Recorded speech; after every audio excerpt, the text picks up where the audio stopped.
A little Q&A, Untamed Strength style. Let's get started. First question today comes from my boy, Josh Clark. I'm gonna start out by saying with 100% honesty, if I had not met Josh Clark, I would not be doing what I'm doing today. No joke. So, shout out to you, Josh Clark. Josh's question is, when to use a belt, wraps, straps, etc.? Josh deadlifts over 600 pounds, so I'm pretty sure he knows the answer to that question, but I'll help him out. I would say that you should not be using a belt if you cannot squat your body weight with perfect form 10 times, and if you cannot deadlift 2 times your body weight, you should not be using a belt ever. You need to work on getting your core strong enough to where you don't need that belt. You don't need to rely on that. Once you've established some strength in the squat and deadlift, I think the only time that you should use a belt is when you are testing your strength improvements. So when you're training, don't use a belt. Once you're testing it, go ahead and use the belt. What I mean by this, let's take a program, for example, 5-3-1. On the first week, 5-5-5, don't use a belt. Second week, 3-3-3, don't use a belt. Last week, 5-3-1. On that very last set of 1 or maximum reps with that 95%, use the belt. So if you went by that, you would only be using a belt for 1 set in an entire month. So train without the belt, strengthen your core, then when you pull that belt out of the bag, it's gonna help you that much more. Knee wraps will, without a doubt, help your squat. I don't think you should use them unless you're a power lifter. And if you do powerlift and actually compete in powerlifting, you could break out those knee wraps a couple weeks before the meet and then use them at the meet. Because at a meet, the goal is to lift as much weight as you can, right? During training, the goal is to get stronger. So don't rely on knee wraps, don't use them. However, if you are an Olympic weightlifter, you actually compete in Olympic weightlifting, you do the clean and jerk and the snatch. I'm not talking about CrossFit, I'm talking about competing in Olympic weightlifting. Olympic weightlifters do a whole lot of cleans, squats, front squats, snatches, overhead squats. They squat sometimes every day, 6 days a week, and they squat and lift heavy. They go to maximum multiple times a week. So their knees are taking a beating and they're putting a lot of stress on their knees. So in that situation, I would say that it's okay to use knee wraps if you were competing in Olympic weightlifting. Now in the case of wrist wraps, these guys, I see a lot of people using them, go around your wrist. I would say you can use them, but only if you need them. Don't use them to look cool. Use them if you have maybe a prior wrist injury or if your wrists are taking a beating. Only use them on compound movements. Don't do side lateral raises with wrist wraps. But if you feel like you need wrist wraps, go ahead and use them. Now in the case of wrist straps, right, you go around your wrist, you wrap it on the barbell, and it helps you hold on. Do not use them unless you are deadlifting a lot of weight, well over 500 pounds in a 600 pound range. Then you probably know enough about the deadlift to where you know when to use the wrist straps. If you're doing heavy barbell shrugs, like you're shrugging more weight than you can deadlift, then yeah, use the wrist straps. If you're doing any movement where your grip is in a compromised position, like you're doing super heavy snatch grip deadlifts, or if you're an Olympic weightlifter, heavy snatch pulls, in that case, it'd be okay to use wrist straps because your grip is in a compromised position. If you're just a normal guy training the deadlift, don't use the wraps, okay? Your grip is a good indicator of whether or not you should be lifting that weight. I hate seeing guys that'll lift a weight, get it to their knees, and then dropping, oh man, I could have deadlifted that if I had the grip. No, you can't deadlift it because you can't deadlift it. For the love of the strength gods, please do not ever use wrist straps for anything other than a barbell movement. Maybe if you're doing like 200 pound dumbbell rows, but don't ever use them for pull-ups or curls or anything like that. Just get your grip stronger. Next question comes from my Polish brother, Matt Subchick. He wants me to talk about why deadlifts and squats are important lifts for much more than just your legs and back. First off, squats and deadlifts are completely primal movement patterns. We are designed to pick something up off the ground, deadlift, and we're designed to squat deep. Before toilets were invented, we pooped in the woods and you sat all the way down to poop. Your ability to squat and deadlift correctly is a perfect assessment for your overall body strength and your overall body flexibility and mobility. If you deadlift and your back rounds over real quick, you probably got a weak back. If you squat and you can't keep your chest up and you fall down, you need to work on the posterior chain. If you squat and you fall forward under your toes, you probably have some imbalances in your hip and your ankles.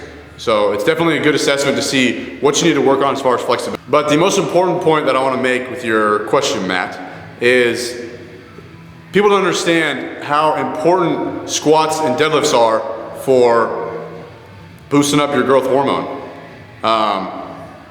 Nothing stimulates your nervous system like a heavy ass squat. Putting that weight on your back, sitting all the way down, and you freaking out inside because you're thinking, I gotta get this up, I gotta get this up, I gotta get this up. Your hormones are going crazy. Anabolic hormones are going through the roof. I think that doing squats and deadlifts for high repetitions for a novice strength athlete is also great for mental toughness. It's extremely hard to bang out sets and set after squat and heavy deadlifts. It takes a lot of mental toughness, and I think it trains you to have a strong mind. Next question comes from Dakota Moss. Dakota Moss in his thick country accent. Dakota asks how to engage the posterior chain. I know I sound like a broken record, but squats and deadlifts, if you perform a squat and a deadlift with perfect form, right? You master the form, you get your nervous system to know exactly what to do and when you deadlift and when you squat, and you do those movements heavy, or you do those movements with high volume. There, you have no choice but to engage your posterior chain. You don't even have to think about engaging your posterior chain, because if you do a proper deadlift, you're forced to engage your whole posterior chain. And for those of you who don't know, posterior chain is everything back here. So I can explain to you one tip that I see a lot of guys who don't know how to squat do wrong when they're performing the squat. They do not squat with their hips, they squat with their knees. So when they're squatting, when they're dropping down, they will break with their knees, not their hips. What you should be doing is breaking with your hips and not your knees. That's the proper way to squat, with your hips, not with your knees. So you're using your hamstrings, your lower back, and your glutes to get that weight up rather than your knees. This is another reason why you shouldn't quarter squat, because quarter squats don't engage your posterior chain. It's all of that weight is being forced into your knee joint. So your knee and your quad are doing the squat, not your hips. So here's an example of squatting by breaking with your knees, not your hips.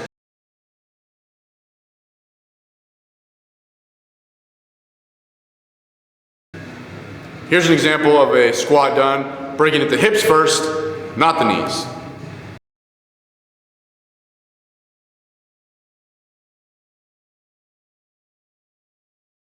The best assistance exercises to do to strengthen your posterior chain, or to just learn how to activate your posterior chain, would be bent over rows, bent over barbell rows, and glute ham raises.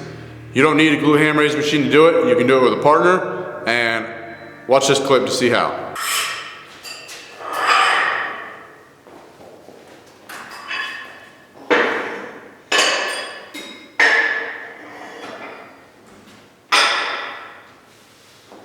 Next question comes from Joseph Prato. I know that Joe is a friend of my friend, Anthony Grieve, and any friend of Grieve's is a friend of mine.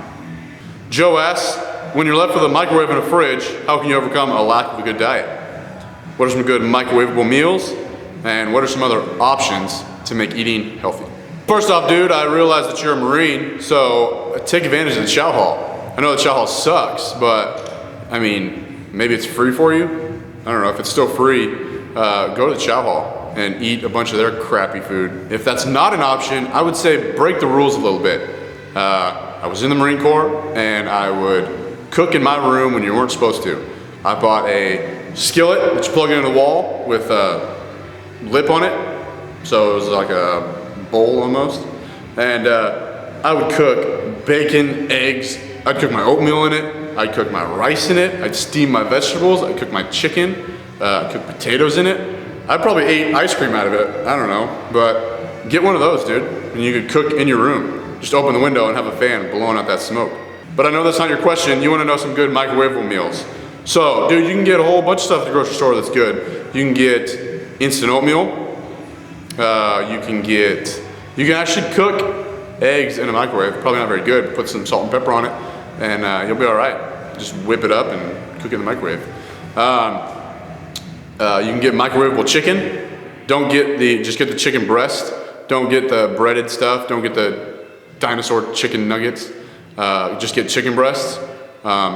You can actually get bags of rice, like rice-a-roni that you put in the microwave, and they're great. I had a buddy, Paul Sanders, who was in the Marine Corps with me, and he would always he'd put like his rice-a-roni in the microwave, and then put like sardines or tuna or something in it, and then some hot sauce on that, mix it all up, and rub down on it.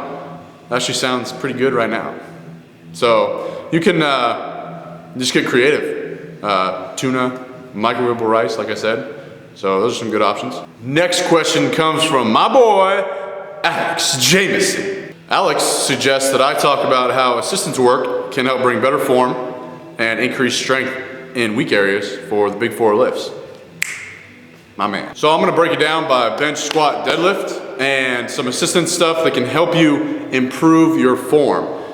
Starting with the deadlift. Most beginners, when they deadlift, the worst thing that you'll see is a rounded lower back. The upper back is meant to bend. It shouldn't in a novice strength athlete, but once the lower back starts rounding, then you've got a problem on your hands.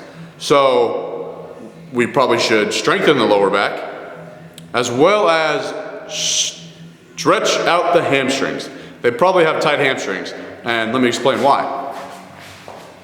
Your hamstring is connected at your pelvis and your knee. So what happens is when you're trying to get down into a deadlift position with a round back and your hamstrings are tight, they pull on your pelvis, right? So your hamstrings are tight, so they don't let you get in that position, and they'll pull your pelvis under. So your butt will tilt under you like that. So you probably need to stretch out your hamstrings so that you can get into the proper position at the bottom when you're deadlifting. How do you do this? Stiff leg deadlifts. The squat. When I see guys squat who have tight ankles, they'll do one of two things. They'll either squat down and they'll go forward on their toes, or when they try to stay on their heels, they'll squat down and they'll fall right back on their ass. What I would suggest doing for that to help correct form would be a goblet squat. This is where you hold a dumbbell in front of you and you squat staying on your heels.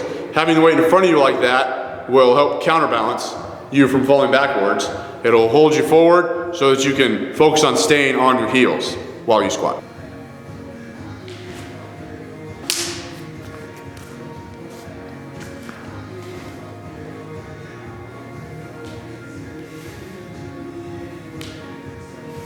And on to the bench press. If someone cannot properly perform a bench press, the best assistance lift to teach them how to bench press would be the push-up. When I worked with some young kids this summer, like freshmen in high school, I noticed that they couldn't even perform a push-up correctly. They would do their push-ups like this. They push their head to the ground and they push with their elbows flared out like this. That is a terrible way to bench press. When you bench press, your elbows are more at a 45-degree angle, right? So you should push up the same way. You don't bench like this, don't push up like this. Now, another point that you brought up that I totally agree with is you asked, what kind of assistance lifts should I do to strengthen the main lifts? That is exactly how assistance training should be looked at. You shouldn't just pick a number of things to do. Assistance should be to work on your weaknesses. So if you notice certain things are incorrect in your squat, your bench, your deadlift, your overhead press, start doing some assistance work to correct it. In the deadlift, if you are extremely weak off the floor, if it's real hard to get that weight to your knees, but once it's at your knees, it comes right up, you should probably do some deficit deadlifts where you stand on a block so that the bar is closer to your feet, so it's a longer pull, which is gonna help you from the bottom. Or you should do some heavy front squats all the way down. This is gonna help build up your quad strength, which is the muscle that's supposed to be used initially when you're trying to break that bar off the floor in a deadlift. If you can get that bar in a deadlift up to your knees easily, but you can't lock it out, there's a whole bunch of stuff you can do, but I would suggest doing a Romanian deadlift. This is where you hold the bar at your hip and you go down to your knee, come right back up, down to your knee, come right back up. And that's gonna strengthen your hips, top part of the deadlift. I think the best exercise to strengthen your squat or your back squat is front squats. What a lot of people tend to do when they're back squatting is that it's real lower back dominant. So they'll squat down and they'll lean forward to try to make it look like the bar is going lower, when in reality, their lower body's not doing anything, they're just tipping forward at the shoulders. So they're using a lot of lower back to get that weight up. So in a front squat, you can't do that. You have to keep those elbows high and your lower back pretty much is taken out of the equation. You're forced to use your legs when you squat. For the bench press, if you have trouble locking it out, you need to hammer on the triceps. If you have trouble getting the bar off your chest with a heavy bench press, you should probably do some really heavy dumbbell press with a pause. So range of motion is increased all the way down to your chest, pause, press up from there, and that'll help you from the bottom. Next question comes from Anthony Papa Green. Anthony has actually popped his Untamed Strength cherry. Anthony asks, does that beard help with lifting heavy things? I hear they give you special deep squatting powers, and they make the ladies flock like the salmon of Capistrano.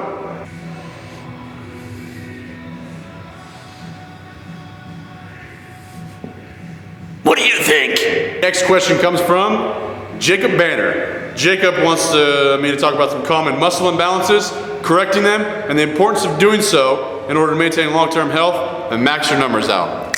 That's what I'm talking about. So I'm gonna break it down for the sake of this video so that it's not 45 minutes long. I'm gonna show you a common muscle imbalance in the upper body, the shoulders, and a common muscle imbalance in the lower body, the hips.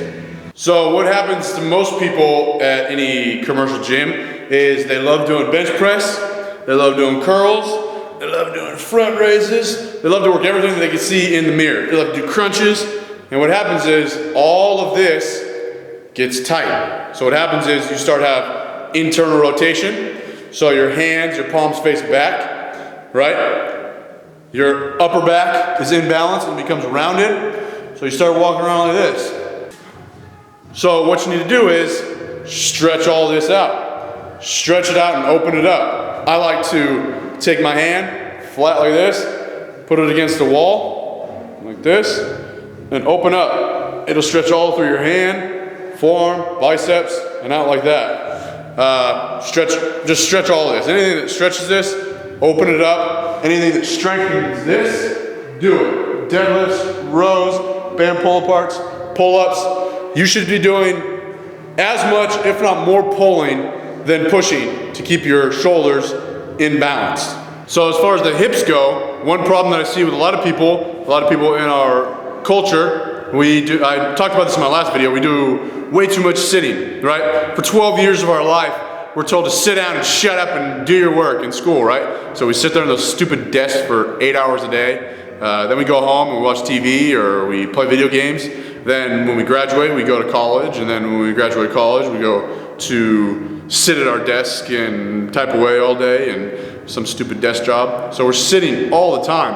And what happens is your hip flexors get very tight. So your hip flexors, get in position here, will get really tight. And then you're walking around like this, right? So you have what's called anterior pelvic tilt. These are tight, so you have a extremely arched back like this. And the way to fix this would be to stretch out your hip flexor. So do some lunges. Do some lunges and hold it. Work on that hip flexor right there. And that'll help get you from here to a normal arch. The opposite of anterior pelvic tilt would be posterior pelvic tilt. That's where you see a guy that's completely flat in the back, no butt, looks like his pants are about to fall off. This is because of tight hamstrings. So rather than looking like this, he looks like this. This is usually the case with that first guy I talked about with tight shoulders, tight pecs. It leads to a kyphotic posture. So you're walking around like this, right? Your hips are tucked, where this is the opposite. So your hips are tucked because your hamstrings are tight. That means you need to stretch out your hamstrings. Next question comes from Joseph Burning. JB, I knew you were trouble when you walked in. Quick little story about JB. When I was getting out of the Marine Corps, he came and knocked on my door, and I was the only one in there, and he comes in and he goes, hey, can I talk to you, Thrall? I'm like, yeah, sure. And he goes, hey man, before you leave, I just want to let you know that I am so jealous of your arms. You know, one day I hope that they'll look just like yours. So keep training hard, JB, you'll get there. JB asked an awesome question. He says, when should you take a week off from lifting?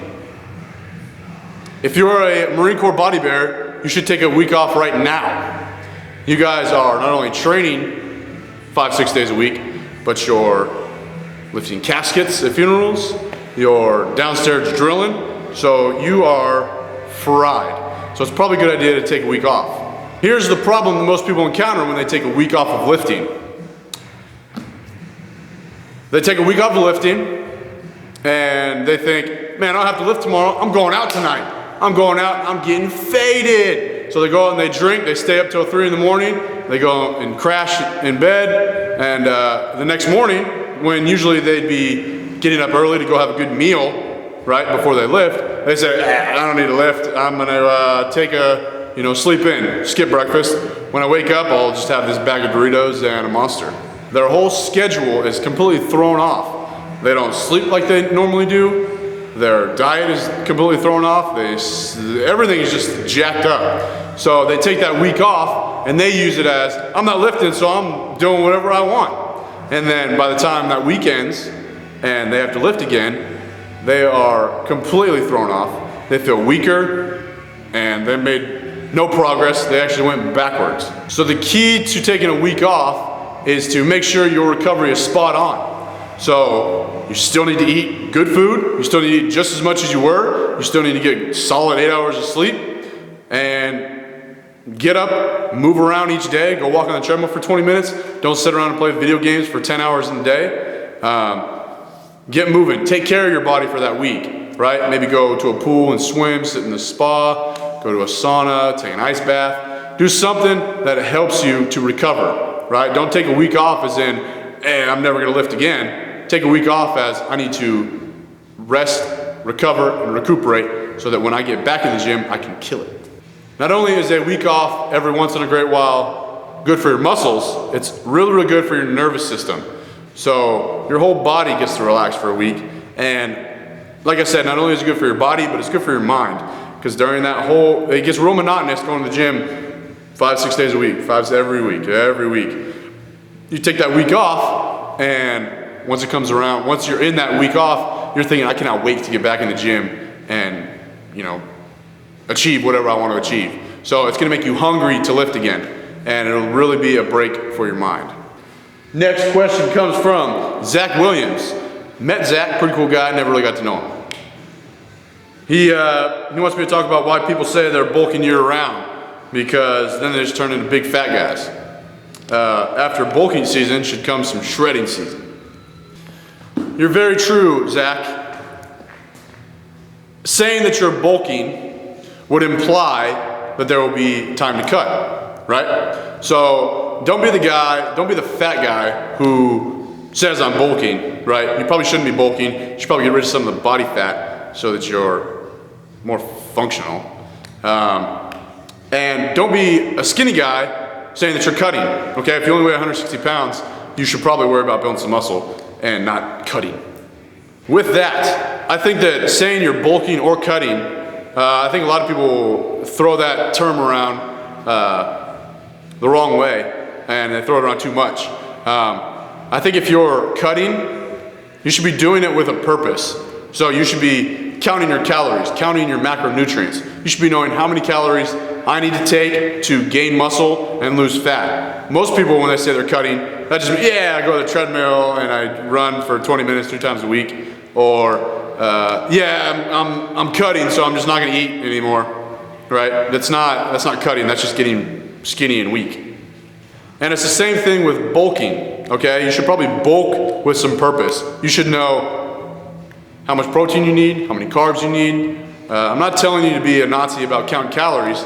I'm just telling you, when you're stuffing your face with McDonald's, you're not bulking, you're just putting a bunch of trash in your body. So don't use bulking as an excuse to store a whole bunch of body fat, and don't use cutting as an excuse to just get small and weak.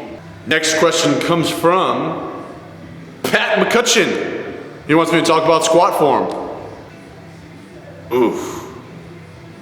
I don't want this video to be like 4 hours long, because if I talk about squat form, it's definitely gonna be 4 hours long. I can tell you what you need to be doing with your fingertips, what you need to be doing with your toes, and everything in between. So I'm not gonna sit here and tell you everything about squatting, but I promise you I will make a video, a little tutorial on how to squat correctly. But with that, I wanna tell you that no matter what I tell some people, I've realized this after training a lot of guys who have been coming on Untamed Strength, that I could tell you exactly what you should be doing on everything, what your hips should be doing, your chest, your back, your arms, your head, your knees, your ankles. I could tell you exactly what you need to do. I could give you perfect cues, textbook cues on how to squat properly. When it comes down to it, most people physically cannot do it. Doesn't matter what I tell you, they physically can't do it. It's been years and years of rejection to their bodies. I don't know. Like I said earlier, sitting a lot. So they're just completely dysfunctional and they have no mobility. They can't move. So there's nothing that I can do other than stretch you out and show you some stretches and have you work on your flexibility and mobility. So the majority of people need to stretch their ankles, because if you have tight ankles, you will not be able to squat properly. They need to stretch their hips, because if you have tight hips, you again can't squat properly. And once you are physically able to do a proper body weight squat, then you should be doing a barbell squat. You can sit down and tell me exactly how to do a perfect toe touch. I'm not gonna be able to do it because I'm not flexible enough to do it, right? So it doesn't matter what you tell me, I can't do it because I physically cannot do it. So I'm not trying to discourage you. I'm trying to tell you that if your squat is struggling, you probably need to work on your flexibility, mobility. But you asked for squat form, maybe you are mobile enough to do it. So I'll have to get back on you. Sorry about that, brother.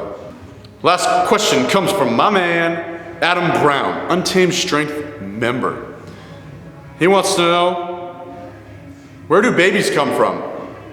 You see, Adam, when a guy and a girl like each other, what happens is